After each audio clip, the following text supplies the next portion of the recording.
Oh, yes. This is the Hardcore Marketing Show. I'm Casey Cheshire, your host for this epic journey. And today's show, sponsored by Cheshire Impact, on a mission to help people maximize their use of Pardot and Salesforce. CheshireImpact.com. Bam. And we're live. Just like that, a magic little click happens, and then here we are. And I am really excited to introduce the guest, the rock star, the VIP today, the godfather of Agile marketing. What a build up. I love it. That's it. No, there's more. There's more. You can't talk yet. Okay. There's more. Top 25 internet marketing leaders and innovators. iMedia listed him as that. Author, podcast host, artist, art historian, VP of marketing at Pantheon Platform, Roland Smart. How are you, sir? I am good. That's a hell of an introduction. Thank you. Glad to be here. You know, after the show, we'll send you a little 10-second clip of that you can use as your alarm clock on your phone. Nice. One of the perks of being, chatting. I try not to believe, believe the press releases about me. Don't believe the hype, the marketing. Yeah. We know better, right? Honest. Got to keep me on my toes and challenge me a bit here. Exactly. But seriously, thanks for the opportunity to be here. And I think we're going to talk about a subject that I'm pretty passionate about. And I always love to talk a little bit about Agile marketing. So let's do it. Well, hell yeah. And I think my knowledge on this is come from my background in the computer world and all that. So the software world. So it'll be interesting to hear about how this goes. So the theme for the show is really around Agile marketing and the idea of what is Agile and does it even have a place in marketing and all these kind of goodies. And I can't wait to learn more about it. You wrote the book on it. And so I just actually, here it is. This is Thor's hammer. Okay. So take that and go ahead and smash a myth, just what kind of bogus strategy are you hearing out there? Ridiculous strategy nonsense. Yeah. So I think I would just start by saying that there's still a fairly significant contingent of marketers that would, if you ask them what is Agile marketing, they would say with a pretty high degree of confidence that it's just the latest trend. It's just the sort of latest fad that marketers are focused on. And so here's how I would blow that up. Yeah. Is that,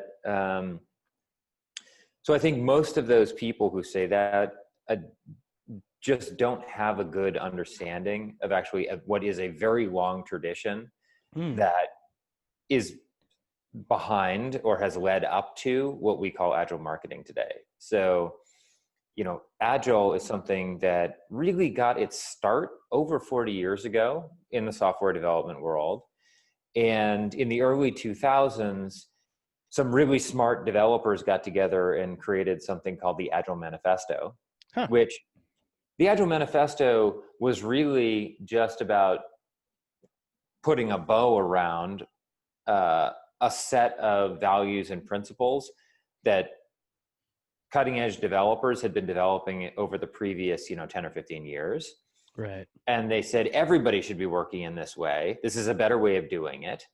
And so they wrote this thing called the Agile Manifesto. And when they did that, what happened was by putting a name on it, it helped a community of developers at that point organize around it and share content about it and share best practices. And then it became a movement, really. That movement really revolutionized the way that software is built. Fast forward 10 years further, or 11 years further, maybe to 2011. And some really smart marketers got together and said, wait a second, this has broader applicability. It's not just about software development. And they wrote something called the Agile Marketing Manifesto. Oh, cool. And the Agile Marketing Manifesto is the same kind of thing. It really just wrapped up a bunch of things that marketers had been doing for the previous 10 years. And they put a name on it. And when they put a name on it, marketers started talking about it and sharing and organizing around it and building community around it. Fast forward to 2018, and the first Agile marketing certification came to market. So now IC Agile trains and certifies folks on Agile marketing, just as it wasn't until a while after the Agile Manifesto was written that developers could get certified on methods like Scrum. So it's a very similar pattern that we're seeing here. It's not just sort of the latest trend. This is a train that left the station a long time ago and has been gaining momentum over time, and is, going to become a movement in the marketing function. Right. You're right that nobody knows about the history of it. And then it's because flash in the pan stuff is a common thing in the marketing world. Just look around you, it's happening. Sure. AI, ABM, predictive this, predictive that. Like in some of it has weight, some of it doesn't. But I am comforted in the fact that there is this long-standing. It's been proven in the software world, so now we're just repurposing it in the marketing world. But it's been happening for years. Yeah. I mean, we could have a conversation about where ABM sits on like buzz versus hype, but I think Agile is something that's quite foundational in the sense that it can apply to a broad range of marketing functions, a broad range of the kinds of works, projects, programs that we run. Okay. Including account-based marketing. So I would say, from my perspective, account-based marketing is not as foundational as something like Agile marketing. In fact, Agile marketing can support ABM. But I do think ABM is an example of something where there was just this insane amount of hype around it. But also, there's a ton, like ABM is not really new, but what we saw is that when we put a name on it and we called it ABM and a bunch of companies invested in it. Right. I've heard you say that a couple of times today. So yeah, I'm picking up on it. Yeah. You get a name and then you get it behind it. And then a community developed around it. And it really, if you are a marketer now and you want to understand what ABM is, there is a much more rich environment online in terms of the content and training materials that you would need to effectively execute an ABM program than there was before this, focused attention on ABM as a thing and as a trend. Okay, that makes sense. I don't think ABM's going away either, but I like that you brought up that Agile has this foundational aspect to it. Are there some basic tenets? Because I think I'm for sure sold on the fact that, look, it worked for software. It works here. Mm-hmm. I've heard of Scrum. I've heard of different things. Like, what is Agile in a nutshell? I know it's kind of like asking Elon Musk to explain what does it take to build a rocket, but like if you were to summarize, like, what is Agile, in terms of marketing? If you asked Elon Musk that, he would probably say, well, it takes a bunch of fuel and a tube. He might say that. You're right. Right, exactly. And a match. So I don't actually think it's that hard to explain what it is. I mean, I spend a lot of time doing this, and I think at its most basic level, it's designed as a philosophy or approach for contexts in which it's very difficult to predict the future. So in contexts where things are changing very quickly, where, for example, consumer expectation is changing quickly, or where market conditions are changing very quickly, or where technology is changing very quickly. And it's difficult to know what's going to work in 6 months from now. And it's also designed as a philosophy or an approach for contexts where you may not have really good historical data on which to do analysis to support a really good prediction of the future. True. And so it addresses that context by saying, let's take an iterative approach to validated learning. And the simple way of saying that is like, let's do something really small. Let's validate that it's going to work and that we're heading in the right direction before we invest more. And it's about small iterative releases that advance towards product market fit, reduce, when we do an iteration that takes us in a direction that doesn't provide value, we don't go any further in that direction than is necessary. We limit each step to the minimum necessary to validate that we're heading in the right direction. Mm. And this approach or philosophy is then made actionable through really well-defined, rigorous, what's called agile methods. And the two methods that are most common, and that I think today a lot of marketers have heard about, are Scrum and Kanban. And those methods are really just a collection of underlying practices, agile practices that your team does on a daily basis. So, for example, an agile practice would be something like running a daily scrum, managing a backlog, grooming the backlog, having demo meetings, having retrospectives. Like, these are all agile practices, and the method, like Kanban or Scrum, just bundles up a package of those agile methods as a set or as a starting point for a marketing team to embrace as they start their agile journey and start working in kind of a different way. I think it is worth mentioning just that. So what's the alternative to this? Right. You know, Yeah. because I think we know the alternative really well. Most marketers do. Then the alternative is Waterfall. Mm. Waterfall is designed as an approach or as a philosophy to say, we're going to look at this problem very carefully. We're going to collect all the data we can. We're going to analyze that data. And based on that analysis, we're going to predict with a very high likelihood how to get from point A to point B. If we do these things, we'll get the outcome that we want. Right. And then it executes against that by saying, we need to do these things in this specific order to reach the goal. And, we associate this with, Gantt charts that have Sure. sequential, steps that move towards a goal. And I want to be clear, like, there are lots of things that marketers do today for which they can do a detailed analysis and predict with high confidence what they need to deliver in a few months from now. And Waterfall is and can be the best practice for those kinds of projects.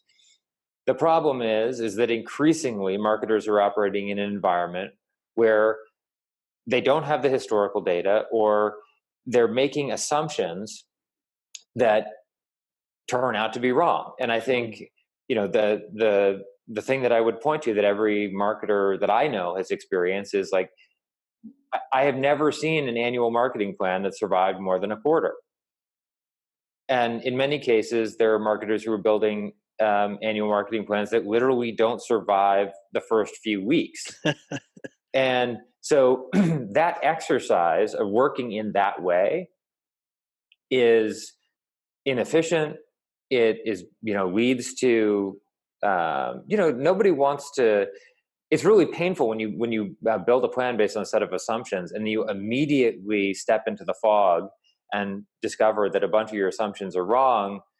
And if your organization still holds you to the goals and the charter of that marketing plan, Right. then you're effectively part of an organization that's working against a project isn't right before you've even started it. Right. And it can be just demoralizing, and the outcomes aren't going to be good. And this is part of the reason why CMO tenure is, not very long, is Sure. because too many marketing organizations are still operating in that fashion.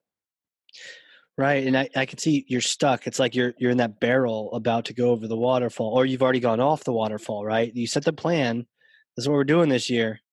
This is Yep. the budget is, this is what everything is. Sorry, this is what you, and then to your point, immediately you're like, well, this is a bad idea, but you can't get off the train. You're on it, and Yeah.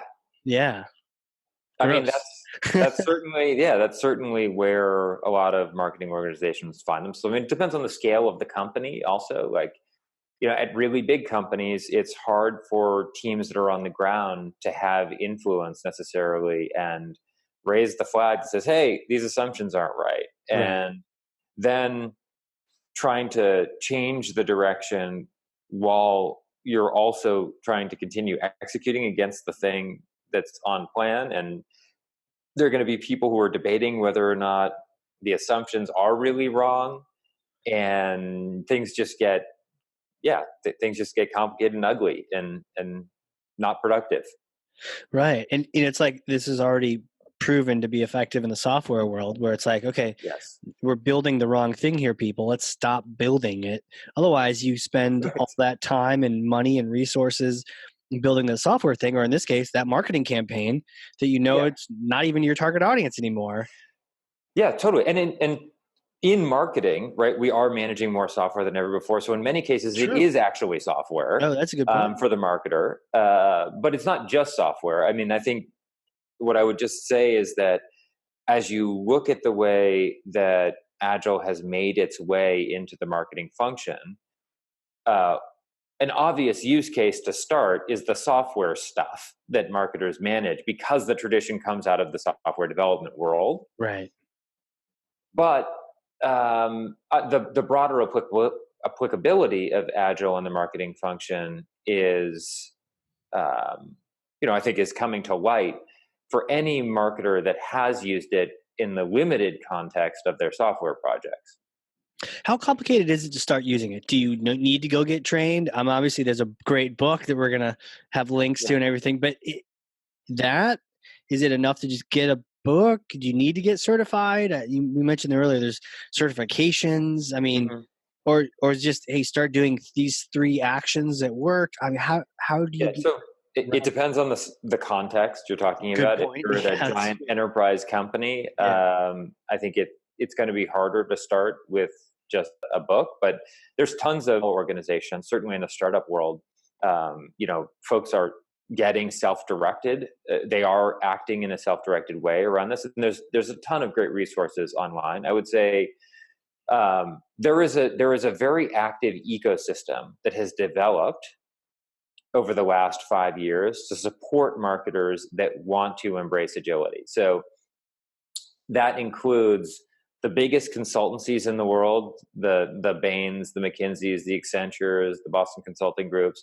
They've all written content now on the topic of agile transformation. They've all built out service offerings. Those are mostly focused on executive education and on sort of coming top down into organizations. Right. But then there's certainly conferences that are coming to market. I wrote a book, but there are many other books on the topic of adopting Agile. I host a podcast on the topic. There's also I think, a very rich ecosystem of technologies that are coming to market to support the marketing function as they adopt Agile. So there are general purpose tools that marketers can use, like Asana or Trello or Jira or LeanKit, those. Right. And then there are purpose-built tools which can help a specific marketing function embrace agility. Whether that's marketing automation tools usually have some kind of testing and iteration features built into them. Yeah. In the case of Pantheon, we're very focused on enabling web teams to operate in an agile fashion. Okay. But there's this ecosystem of technology that's coming to market. And the last thing that I would say is that where there used to be only training and certification for engineering or software or project management leaders, there's now certification for marketers. So Cool. it depends on your context and how quickly you want to move. But if I were to say one thing, I don't see the barrier to getting started as being very high. I talk with lots of marketers who self-start and who tap into this ecosystem to get going. And they pick a basic method. I usually, for general non-software projects in the marketing function, I generally recommend that people start with a method called Kanban. Okay. Which interestingly actually doesn't come out of the Agile tradition. It comes out of the Lean tradition. Right. So where Agile comes out of the software development world, Lean comes out of the manufacturing world. But if you looked at the Venn diagram of Agile and Lean, today there's about 80% overlap. So Kanban is, when we think about the Agile marketing movement, it's really both Lean and Agile coming together. The dominant term in the marketplace today is Agile. Okay. But you should also consider Lean traditions, and Kanban is just a slightly different bundle of practices. To get started with Kanban, you actually have to start with a smaller number of practices overall. So it's easier for marketers to embrace. Typically, marketers are less process oriented than their software development peers. And Right. so if they start with a method that has too many underlying practices, it can be overwhelming, Mm. and it can cause marketing teams to kind of reject Agile and rebel against it. Right. So Too it's many, better, too many yeah, rules. too many rules. So it's better to start with a lighter implementation. And the typical pattern that I see of most successful teams is that they start with a small set of practices. And the most important practice in any Agile method is the retrospective. And the retrospective doesn't look at the work that you produce in an iteration or a month-long release cycle. It looks at the practices and the method that you're using and improves the practices and the method you're using. So it's people sometimes confuse the word retrospective thinking, oh, this is a retrospective on the project we just did or Right. Like, how do delivered. we It's do, not that. guys? Yeah, Yeah. it's not that. It's more, how is our Agile implementation working for us? And if you start with a small set of practices and one of them is the retrospective, the typical pattern that I see is that as you get going, you get through a few iterations, you realize that you need some other practices. So they pick up another practice and they pick up another practice, or they Oh, I drop a see. practice. And so what tends to happen is that they develop a method that's really tailored to their team, their company culture, their project over a period of 3 to 6 months. Got it. The retrospective, and I'll say it back to you to see if I got it. You're at the end or the conclusion of a phase in a project, you're looking back not on the work that's been done, but the way that you approached it and the Yeah. process of how it all happened. Is that There's, accurate? there's actually a different practice that's focused on looking at the work that you just produced. That's called the demo. Oh, interesting. The demo is about sharing out what you did with the rest of your organization so that they're aware of the work that you did. Interesting, Um, because I know uh, Drift does that, and I was hearing that they do that as an organization. They have this thing they get a show and tell on Friday. right. I didn't realize they got that from Agile. That's interesting. Yeah. Okay. Yeah. Well, you're tapping into something that I think is worth calling out, which is that a lot of marketers are doing things that are consistent with Agile, but they don't know that. They don't Right. they don't call it Agile. Right. This is part of the reason why it's useful that a bunch of marketers got together and named this thing Agile marketing, it because marketers who are doing a lot of this stuff learn about Agile marketing like, oh wait, I'm doing some of these things. I get it. And sometimes they then say, well, this is just the name. I'm like, what's the big deal? Like, Yeah. I've been doing this for a while. But usually when they get into it, then they start seeing, oh wait, there's like all this other stuff that people were doing under the banner of Agile that I wasn't aware of and that I'm not doing. And that's usually when the kind of light bulb goes off for them. They're like, oh, okay, there's a lot of structure and practices here that I can benefit from, and I can get more disciplined in my implementation. So, yeah, so that's something that I see happen a lot. So, and I let you said when you said this, I paid attention. See, the one you start with is the retrospective, or at Yeah. least recommend. And I'm starting to see why, because at the end of these periods of time, would you do the whole project at the end of that, or just at the end of a week, or? No, so another practice is to operate in iteration. So you basically, time box work or releases, Yeah. and so that could be anywhere between 2 weeks or a month. And at the Okay. end of that period, you'd typically run a demo where you share out what you produced with the company. You'd run a retrospective. How did we do process wise? And you might do some other practices, but those are some pretty foundational ones. Right. And so that's helpful. So period of time, you're chunking things up at the end of a period of time. Demo is good, but for sure the retrospective, and then you're looking back on the way that you did the work Yes, as not the work itself. And then from there, to your point, you're going to expose weaknesses, or, well, our totally. meeting timing was off, or we missed this one deadline. Like, well, why did that Right. happen? And then that Totally. introduces all these challenges that you could solve with other practices. Other practices are modifying the ones you have. Like Right. if you're having a scrum meeting is a 15-minute stand-up synchronization meeting. Software development teams typically do these every day. And the goal of these meetings are to quickly sync up a small cross-functional team around what did they just finish? What are they working on right now? Are there barriers in their path? And it's a really short, succinct meeting that it ensures that there's good alignment as people start their day. Well, for marketing teams, doing it every day usually isn't an ideal fit. Right. Oftentimes, I see marketing teams doing it 2 to 3 times a week.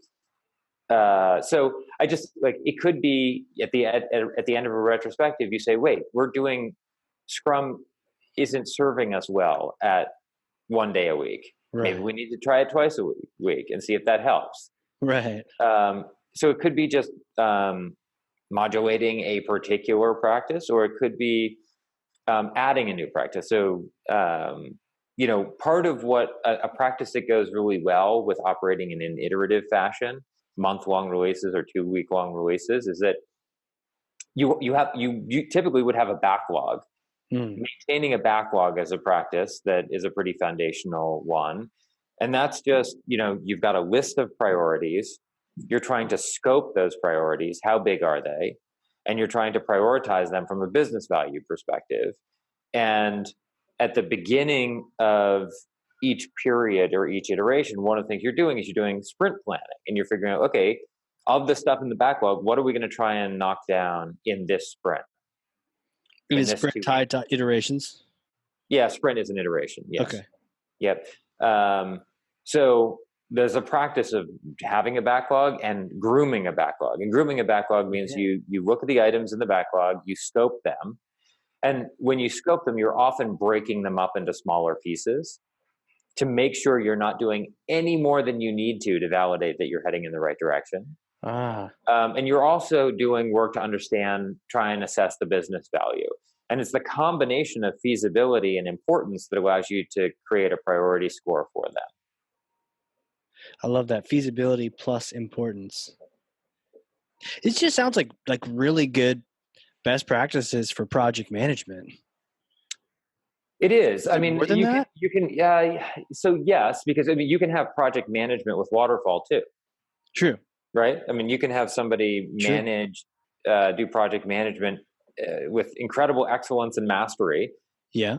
In the context of a Waterfall project. I think it's, it is a approach to project management, but it is a different approach in the sense that there is a North Star that you're headed to, but there isn't a fully fleshed out plan to get from A to B, because the reality is you don't know what's going to get you from A to B. You can't have high confidence that you can map out a path that's going to get you there. Right. And in fact, oftentimes we learn that B is not where we thought it was, or not where you want to go, or not. Yeah. So even the goals may change, or not. You want to go where B is. Okay. I mean, if you're, unless you think that there's a different market opportunity that is not B but is C, maybe you change what you think the opportunity is, but got it. Still want growth, and we're thinking it's through this channel, but we're going to do the minimum amount of effort in this direction to test and make sure validating this is the right direction, and then just go full bore in that way. Yep. Cool. Very cool. So retrospective, start with that one. Iterations, sprints, Scrum, backlog.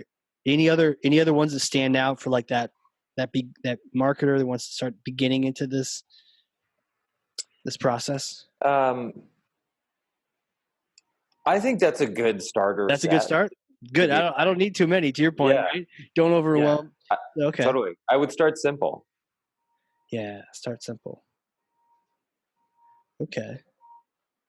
Very cool. Yeah, I think I see they're like tools in your tool belt. They're just these practices that you pull out, and by following them, you're you're aligning the team, you're keeping yourself out of hot water. And Mhm. to your earlier point, you're not going any further down a direction until it's been validated. This is all So I really think good stuff. what we haven't talked about is, in order to get value, look, we've talked tactically about, Mm, we went from an approach or philosophy all the way down into what are the practices. right. For The sure. piece that I think we haven't really talked about is going back up to the philosophy piece of it, Okay. is that there are some pretty significant mindset changes that teams have to go through to Interesting. actually successfully adopt Agile. Okay. So, an example of that would be, um, if you're operating in so one area where I see teams struggle, and it has to do with executive buy-in and understanding of this approach and what the consequences are for Okay. it. So something that I think is a little bit of hyperbole, but I do see it, is that senior marketers or CMOs really object to the idea philosophically of putting something in the market that we aren't confident is going to work or that is going to be brand consistent. Okay. Sure. And, um, you know, they don't want to fail in a public way. Yeah. And, Failure. uh, Yeah. and one of the things that's implied in the Agile approach is that you're going to fail on your way to getting to success. And in fact, if you look at just from a ratio perspective, you're going to fail a lot more than you're going to succeed. Right? Right. Any R&D process involves way more failure than success. Totally. Right? I mean, Totally. they're That yeah. gets you in So hot water politically, right? Having a lot of fails attached to your name. if you don't have executives who are approaching it from the right mindset. So one of Right. the reasons that they're afraid of it is that they think of failure in the context of waterfall.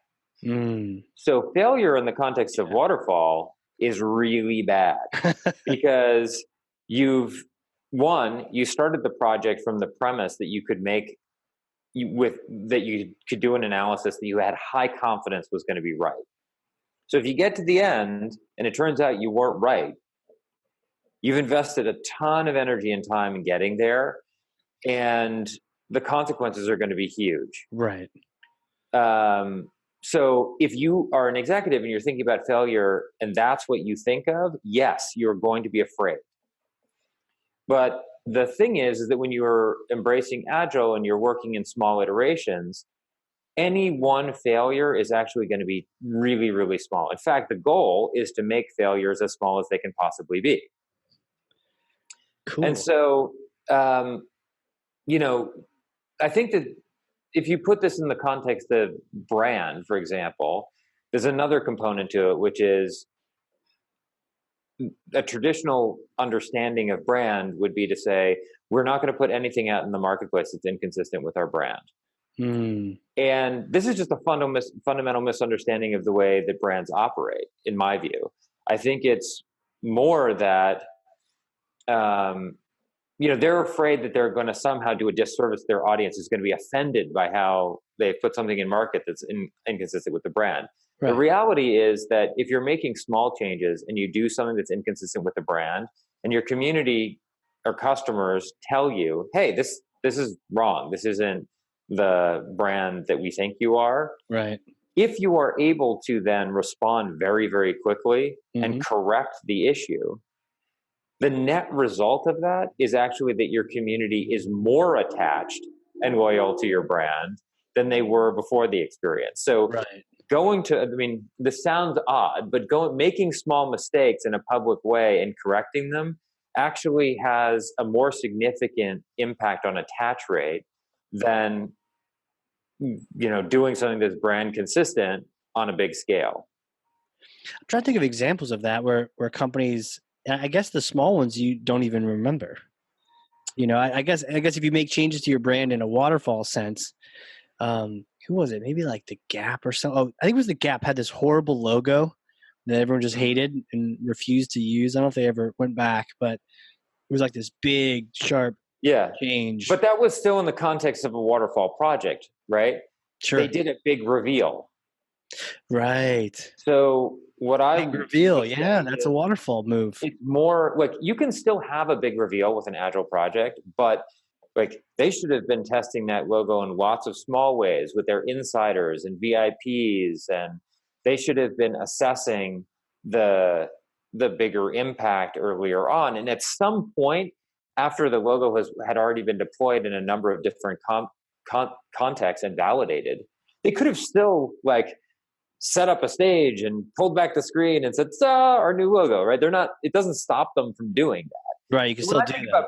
And when I think about brand, I'm not just talking about identity. I'm thinking Sure. about brand in a more holistic sense. But this is an example of a mindset change. There are other mindset changes have to do with a traditional approach to management is a command and control structure where the executives of the company set the strategic direction of the company, and they expect that to cascade down through the organizations that are going to execute.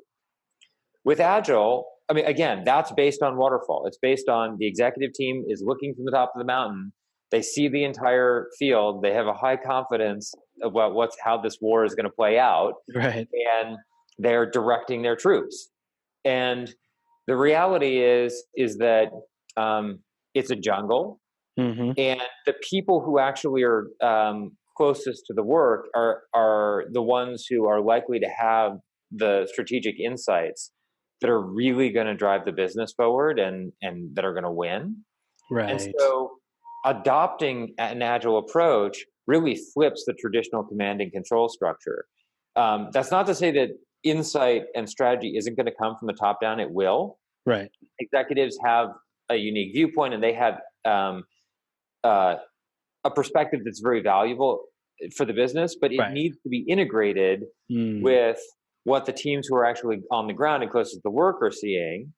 And it's that integration process that is really critical. And the mindset change here for the executive is that like they have to let go of the idea that this command and control structure is going to work. What happens is with the command and control structure is that there's a lot of latency between when the messages come down from the top, and it causes traffic jams, and it leads to less productivity.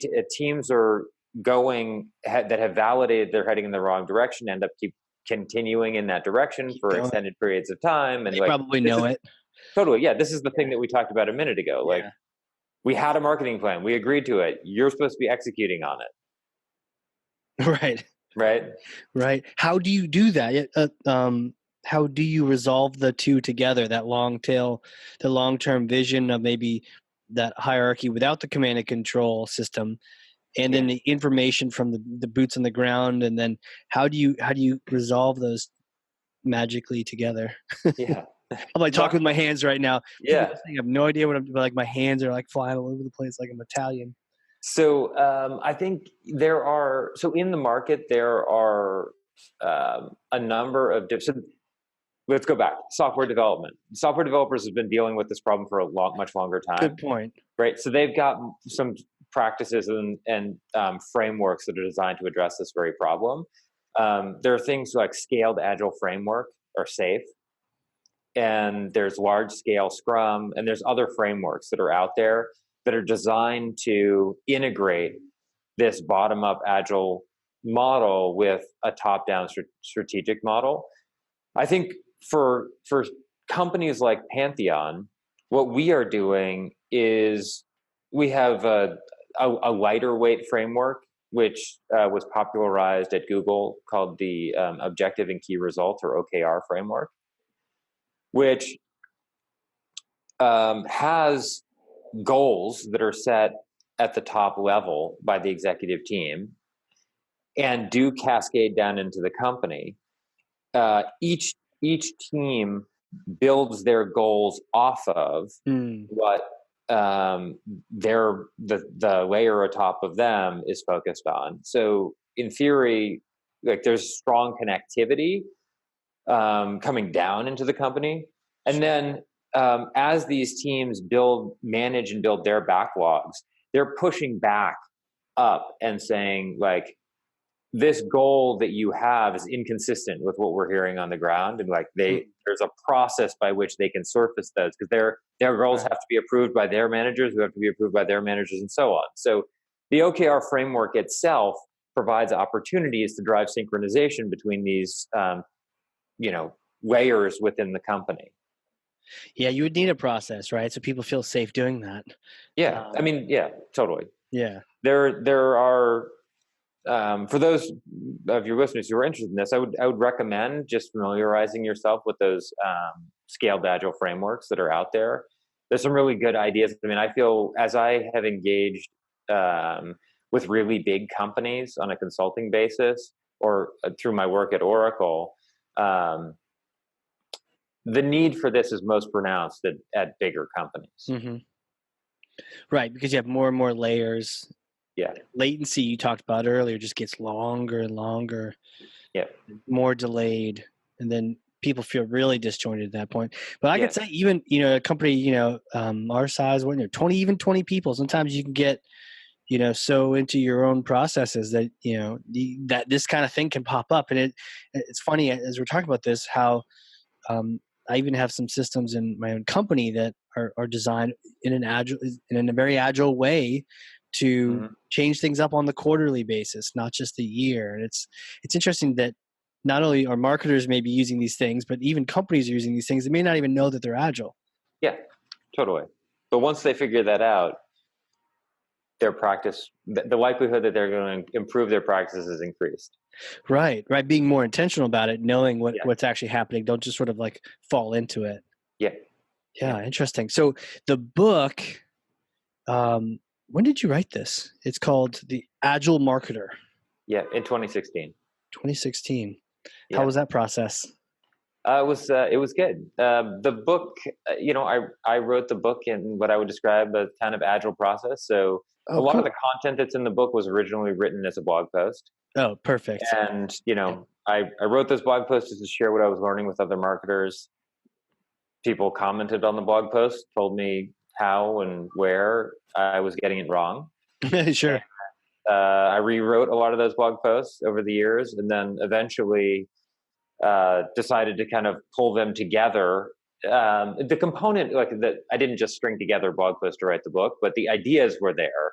Right. And then I sort of tied them together more into a narrative arc. And the book actually started as a giant Google Doc where, as I was writing it, I had a group of marketers who were just in my network who were looking at different chapters and sort of helping me evolve the content as I went. So that was the sort of middle process. And then ultimately I brought in an editor to help me polish it up, get it over the finish line. And I published it in 2016. That's cool. I could for an update. It bugs me that it totally needs a refresh, another iteration. Yeah. Even just the nature of that physical printed book makes Waterfall just almost like a natural, and I'm writing one right now in marketing automation, and I have the feeling it's a little too waterfall-y, and I love the fact of getting more input on it sooner than later, not at the end, right? Wait till totally. And then you find out, oh, maybe this whole thing's in the wrong direction. And I also had like a community of marketers who had added value to the book, who were invested in seeing the book be successful. Right. I mean, these are people who care a lot about marketing adopting Agile, because they see it as like me, they basically see it as a thing that is going to increase the likelihood that marketing is, as a profession, as a discipline, is going to have more credibility within the business. Right. Yeah. Much, a seat at the table, credibility. Yeah. The CMO sticking around a little bit longer. Yes. Than one waterfall session, and and we're just starting to see CMO tenure creep up a little bit. So good. Do you know what it's at now? Is it just over a year, I think?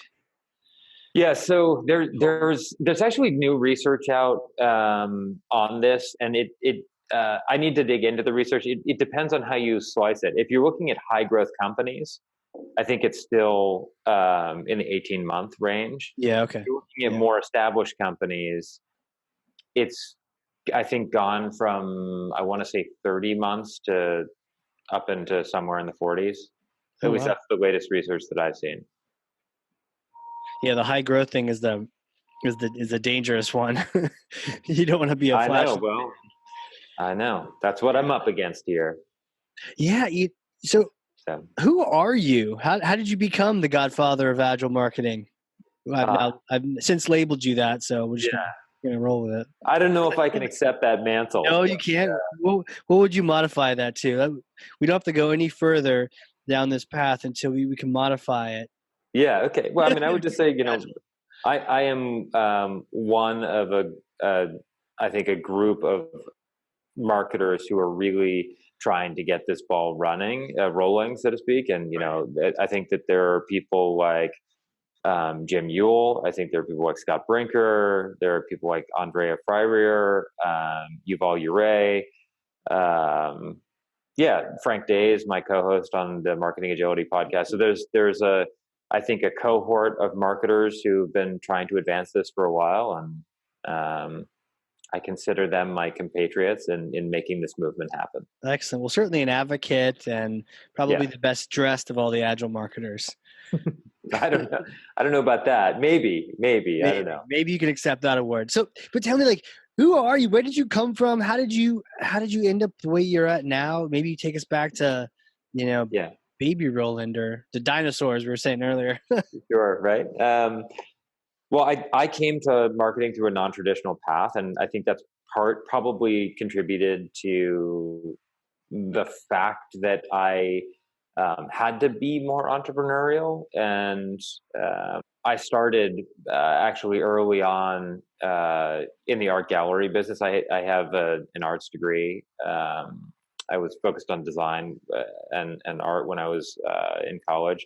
I also have a traditional degree that I got in parallel. So I've always sort of been interested in business and creative pursuits.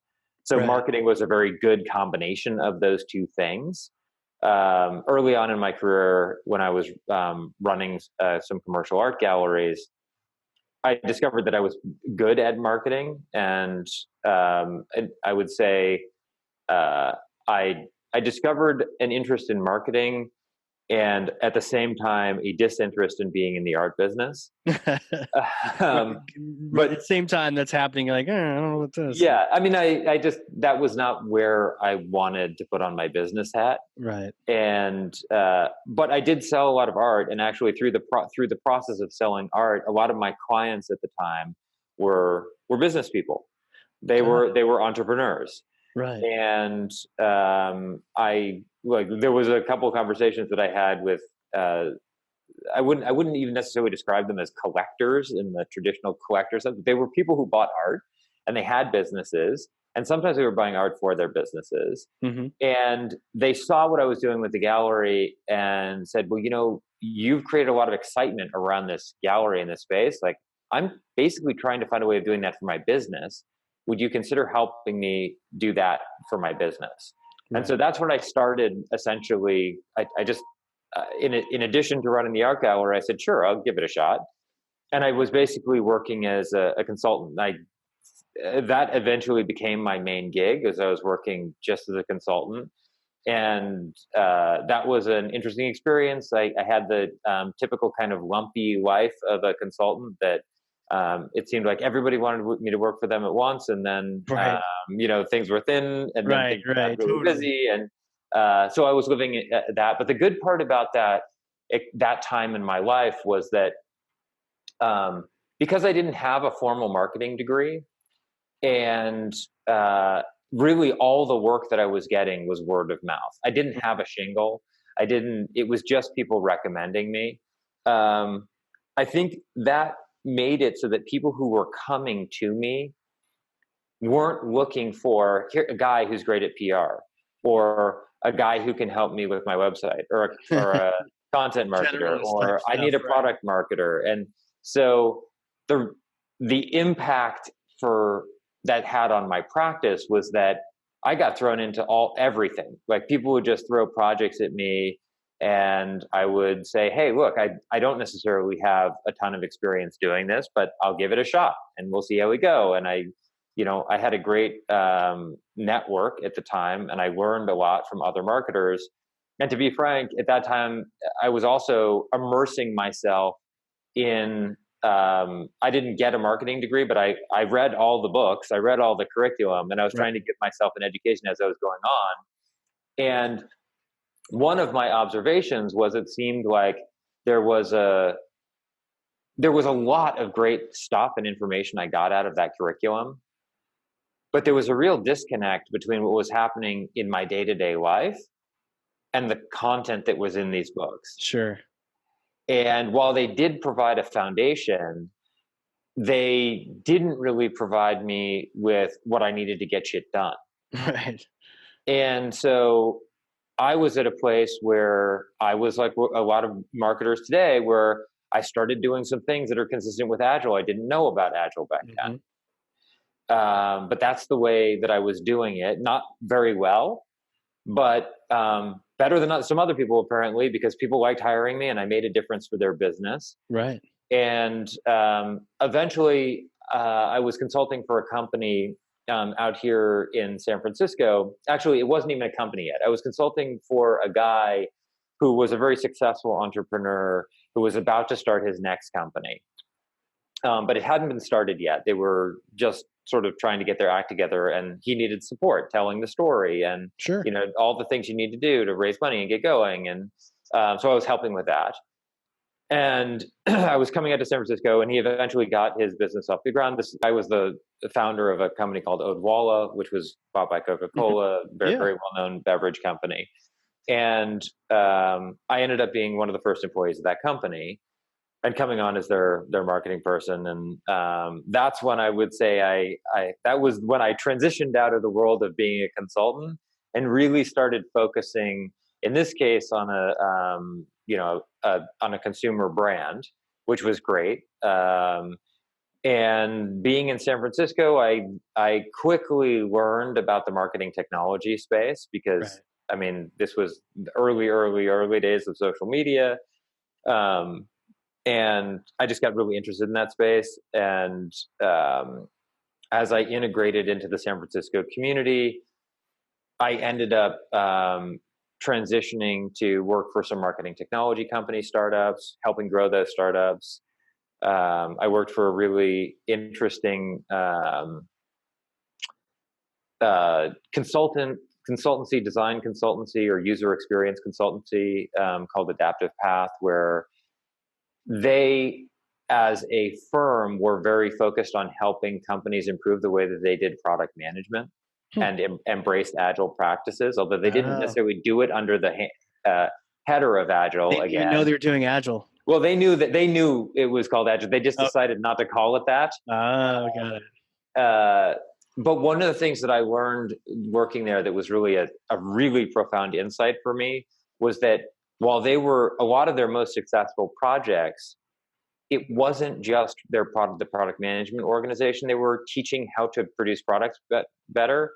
The marketing organizations were brought into those engagements. Okay. Because going to market with products and the line between what was product and what was marketing was getting very blurred. And as a user experience firm, like, user experience doesn't start at the product. User experience starts before you buy the product. Sure. And they were helping these companies operate or embrace practices that would improve the likelihood that they would have a cohesive experience all the way through the buyer's journey, all the way through ownership. And that was a profound insight for me. That was really when I understood, okay, there's this thing called Agile. It comes from software development. If I see how it's transforming software development and product management teams, I see how it's developing marketing. And if we can do it together, right, there are these opportunities to really blur the boundary between what we call product and what we call marketing, and deliver experiences that are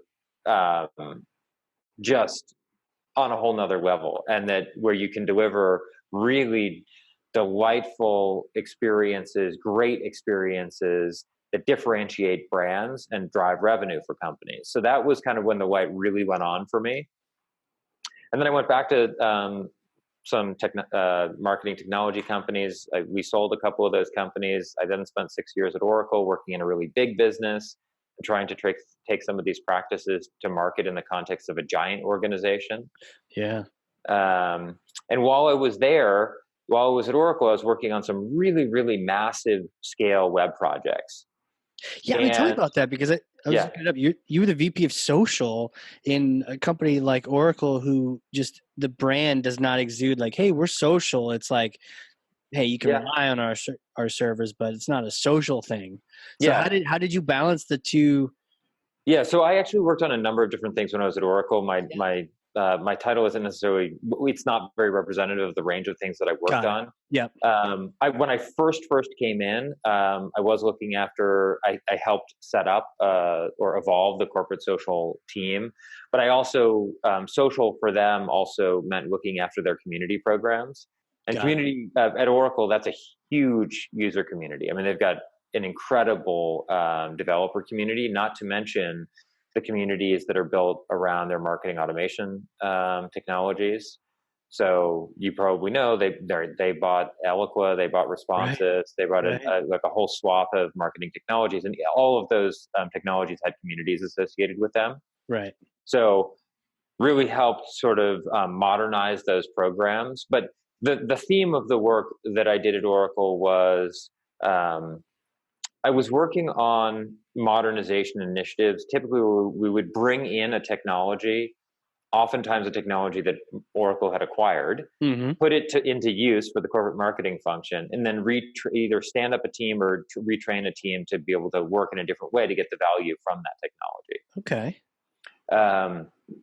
And a couple of the projects were very large scale web projects. And as I was working on them in an enterprise context, it was really, really hard to get these teams to embrace agility, because it was just they weren't used to working that way. They didn't have the tooling that they needed. We talked about the fact that there are like general purpose Agile tools, and then there are specific Agile tools for specific functions. Okay. So Yep. one of the specific functions that I was looking after was some large scale web projects. And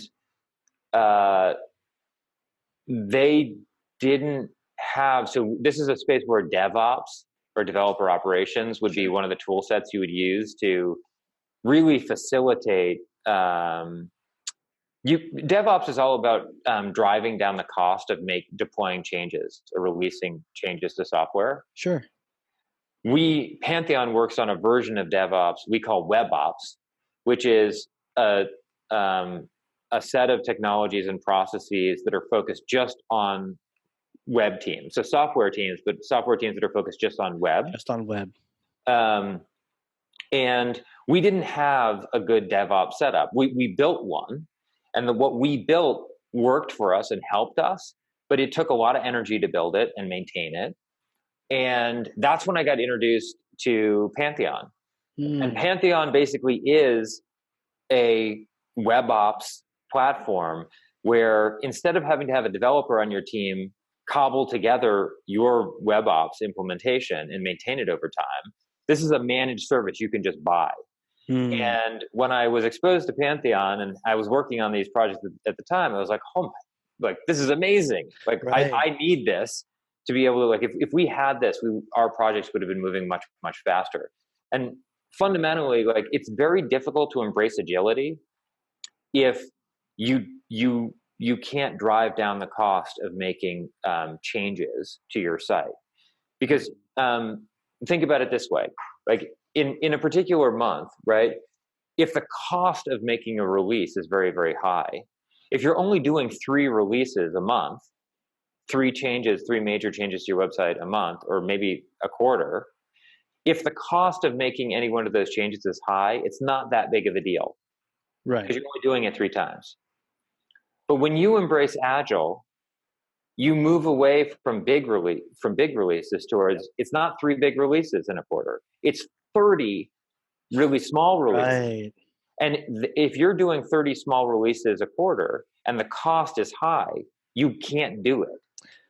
So essentially, if you don't have a WebOps platform that works for you, it's very difficult for your web team. It's almost impossible for your web team to fully embrace Agile. Yeah, right. You like, I totally get it. You can't do it. The whole point is to do multiple releases. Yes, Then the risk is lower and you're faster, you're more responsive. totally. But if adding those 27 more releases is going to cost you way more, if you can't manage that cost, then you can't deploy Agile. It's Right. just I not mean, fundamentally, if your developer has to spend, a day moving something from your dev environment to your staging environment, mm-hmm. um, and compare that with when you have web ops and you've automated that process, he can do it in 4 minutes.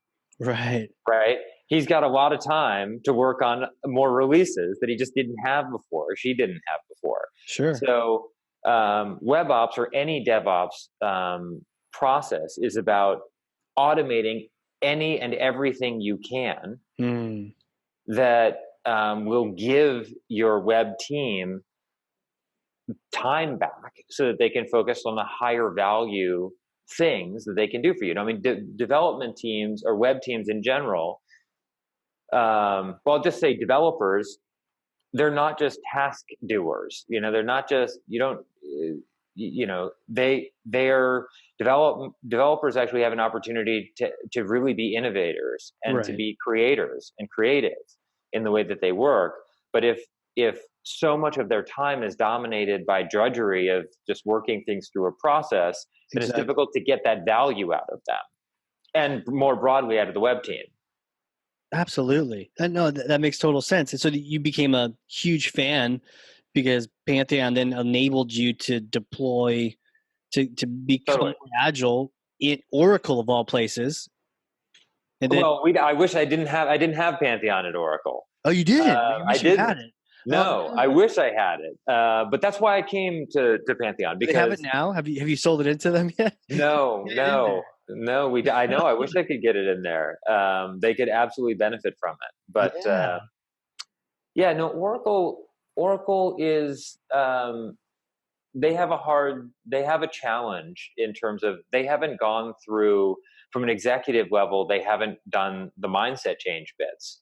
So Right. that's the battle that's being fought right now, is getting the internal support for agile transformation so that what technologies like this can be deployed to help them operate in a different way. Right. It's a good They're reminder. earlier on in the journey.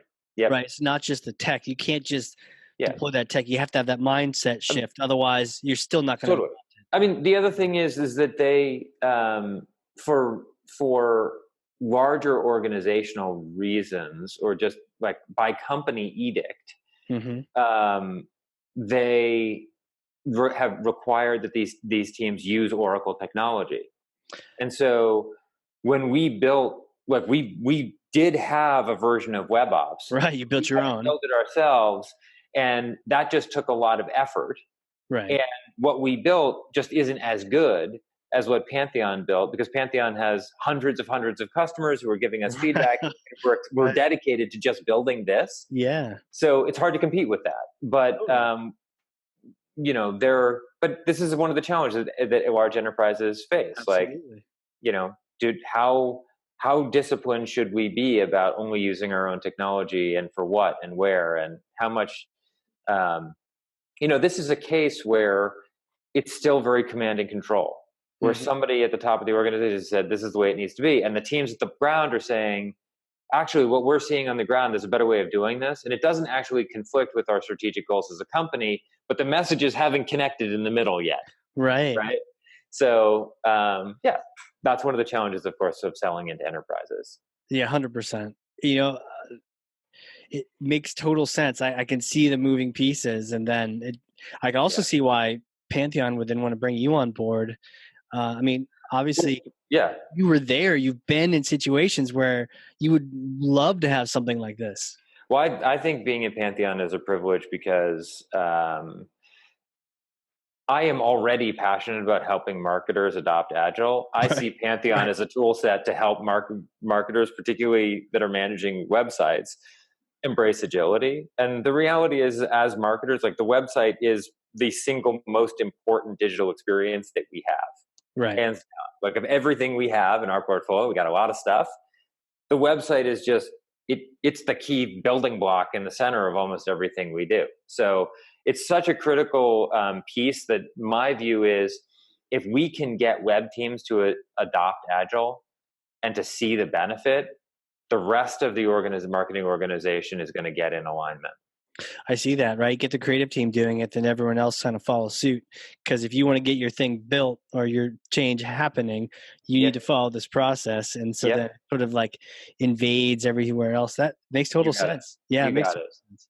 Yeah, if you look at the way that Agile is in the marketing function today, Mm-hmm. it can be in a number of different functions, but it's still kind of siloed. Right. So the web team is a mechanism to actually break down silos, because it connects all these groups. Every one of these groups has to deploy their thing Right. on Right. the site somehow. Question I'm dying to ask you related to this. Planning has always been one of my, I don't call it a trigger or something, but one of these sore spots for me, because a lot of people we work with, and I've been there too, where as a marketer, you're just sort of doing the campaign each month, in almost like the wrong kind of planning. And I see Agile and marketing. Maybe does that help bridge the gap? I don't see, actually, it's almost like the opposite. I don't see even the waterfall. I see, okay, here's a goal, and then all I'm just going to do is execute the same thing every month and not really look ahead. Is there an answer in Agile with that? Well, I would say Agile as a philosophy encourages us to think about programs that we can iterate on over time and make more productive over time. And so that tends to make us less campaign oriented. It's not about something that has a beginning, a middle, and an end. Typically, most of our energy is going to be on building something that's programmatic and has long-term value. Like a nurture campaign. Yeah. Like a nurture campaign. That's not to say we Evergreen won't run content. campaigns, Yeah. right? Of course, we're going to run campaigns too. But we try and bring some kind of repeatable, more programmatic lens to the campaigns that we do run. Right. Or we tie our campaigns to ongoing programs so that they can be additive over time. Right. That's the right approach. I love that. I mean, that's where I want people to go too. So this makes me a fan of that too. Yeah. I mean, it's not, you got to be comfortable being a little bit uncomfortable here, because it's not going to be clear cut always. And there's going to be some ambiguity, and there will be cases where you just need to run campaigns. Right. Right. True. Like, that's not going away. Right. There is a place for that, just as in the marketing function as a whole. There is a place for waterfall projects. Sure. For sure. Like, some things are going to happen at a specific date in time that they're going to happen. And conferences can be a good example of that. Yeah. There may be things you experiment with. I think there are ways to apply Agile in some ways to conferences, but on the macro level, there's going to be a waterfall backbone. Right. At some point it happens. Yes. It's when it happens. Yes. And you probably can't move that date either. You're just along for the ride. Yeah. Exactly. Interesting. Question, tying into the past and the history and whatnot, you're a senior level thought leader, marketer, VP, as you look back, and I know you came into it from a cool, like that art angle, and what kind of advice would you give yourself when you were first getting into marketing? Yeah. Okay. So some of the things that I could give, What would you tell yourself? I'm going to pretend that I was trying to get into marketing today, because a lot of the things that I would recommend didn't exist. Good point. Yeah, that's a great. Yeah. So we talked earlier about just the fact that there is an actual certification for Agile in marketing. I would recommend, if you're a young marketer, I would recommend going and getting that certification as a starting point and educating yourself about Agile. The reality is, it's still not in. There's a bunch of marketing professors who have reached out to me and have incorporated my book into their curriculums, which is awesome. That's really gratifying. Cool. That's really cool to have that experience. But at a macro level, this content still isn't in the standard marketing curriculum. I think it's making its way in, but it's making its way in primarily through not the textbook, but through books like um, Eric Ries's book, Yeah. The Lean Startup, Yep. or hopefully my book too, and others like the Scott Brinker's book about hacking marketing. And there's good content coming to market. So that's how I see it coming. So that would be one thing that I would recommend. A second thing that I'd recommend is just to take a ton of risk early on in your career. I like that. I think the further you get into your career and your trajectory, it becomes harder to take risk. And so I would start your career giving yourself a lot of opportunity, to do experiments. And if you're working in an environment where that's earlier stage, you have to fundamentally take more risk. You have to get comfortable working in that kind of environment. I think that will pay dividends over the long term. I think finding a mentor who has some knowledge or experience, or somebody that you look up to, can be really, really helpful. I would say I could be even better at this, but I have invested a lot in building a network. And I think that network really started very early on for me. And I wouldn't have been able to write my book without the network. I wouldn't be on my own trying to advance the adoption of Agile in marketing on my own. Like Right. it takes a group of people or a network to do that. And every day, a big part of my job is tapping into my network and figuring things out as a network. So I think just starting to invest in that network early on is really important. Huge. I love that. Yeah. Take risks, find a mentor, build a network, and that Agile certification. I could see that. Um, I'm on a path. I've got some to-dos myself over here on following up with that. What are some of the ways that people can connect with you? Give us some URLs or some links of, do you want to connect on Twitter or LinkedIn? Throw out some things for us. Twitter, you can find me at rsmartley on Twitter. Okay. I'm there, not a ton. I'm kind of reserved a little bit with my Twitter, but I do respond quickly. Sure. And I would definitely feel free to connect me on me on LinkedIn. Yep.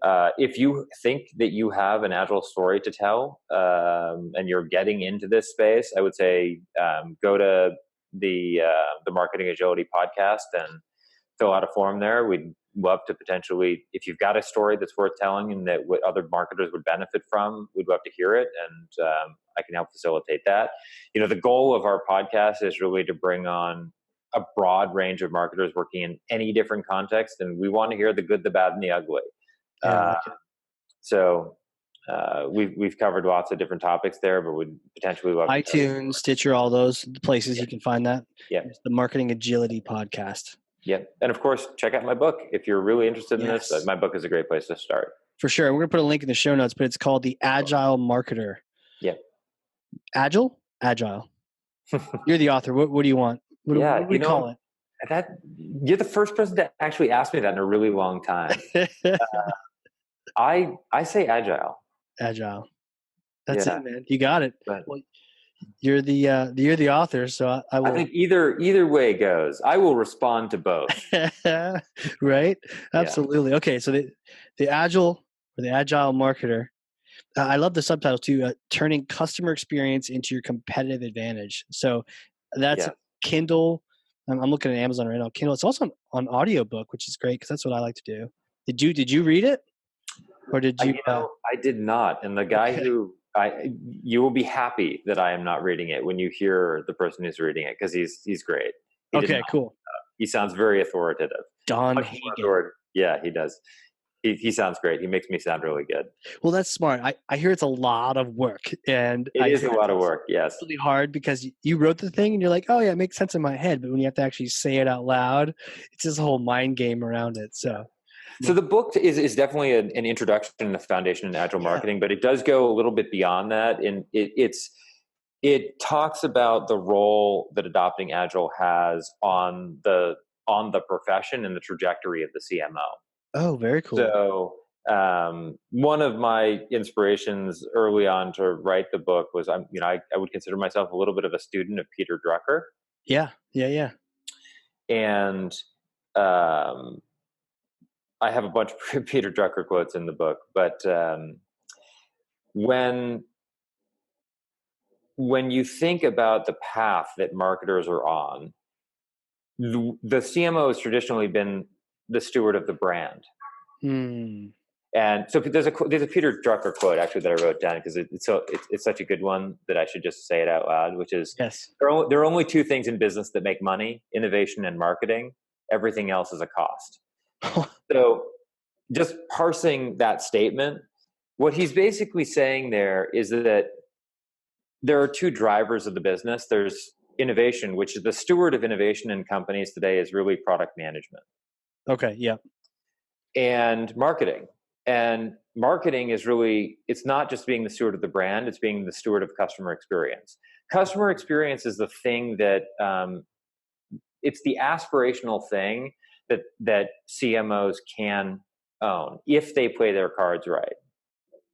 And in order to succeed, I think they have to understand and embrace agility. If you look at companies, certainly FANG companies, but the technology companies that are dominating in the market, the most elevated or influential person in the company is usually the head of product management. It's the person who's leading the product. Right. That's the hero right now within these companies. And you have some companies where this person, like Steve Jobs, he was a marketer, but he was also a product leader, right? And you combine that into one person. Or Elon Musk is a good example of this. Most companies don't have that consolidated into a single individual. But we've been in a period where that product leader driver of innovation is really the hero within the organization. Marketers have an opportunity to be a better partner for that person and to sit with them. And what Drucker is saying is, like, these are the two primary leaders of the business over the long term. These are the value drivers for the business. But marketing hasn't been able to elevate the function to really fully contribute at the level that the product leader has. And so that's the long-term goal that I see behind adopting Agile. Agile is one of the tools that marketers need to be able to elevate the role and the function.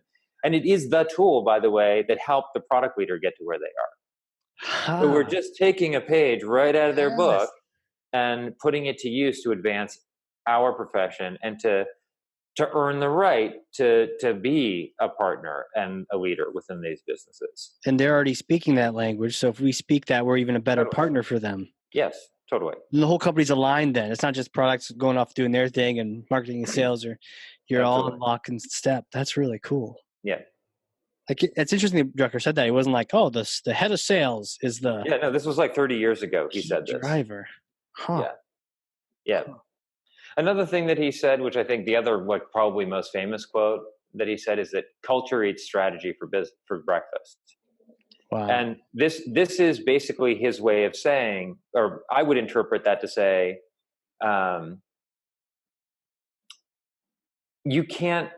strategy is great and you should have a strategy practice, but at the end of the day, it's not like, if you build the right culture, it's the ability of the company or the organization to be able to pivot and figure out the shortest path to product market fit that's going to allow them to be competitive. That is the sustainable competitive advantage. There is no strategy that will really survive over the long term. Like, strategy needs to change and evolve as the landscape changes and evolves. Right?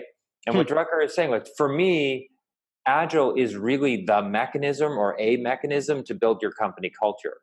A culture that empowers people from the bottom up. A culture that can integrate top-down strategy with what we're learning on the ground, or the vision, I should say, not strategy, the vision at the top with what's actually working on the ground. So Agile is a substrate to build this culture. And if you can build an Agile culture within your organization, and this goes beyond marketing, like, this is business in general, the business side of the house needs to embrace agility. And we see there is an agile movement in finance. It's called the beyond budgeting movement. Okay. And there's an agile movement in other parts of the business. Marketing is really the gateway for agile to come into the rest of the business. If you can build a company that has that agile culture and works in a different way, that is actually the most profound competitive advantage, sustainable competitive advantage. And that's really what Drucker's talking about. Mind blown right there. It's the gateway for the whole organization to be in that agile mindset. Yeah, I'm part of something called the Business Agility Institute, which is looking beyond just marketing at the larger business side of the house. And people can find that on my LinkedIn page or just Google Business Agility Institute. Okay. That's a great venue to learn more about this. Definitely. We'll definitely link to that in the show notes as well. This is awesome. Great. This is awesome. You know, I don't know if you looked at the clock, but we've just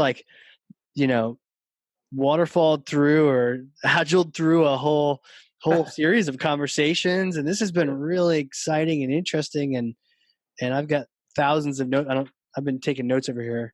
All right. I've got a lot.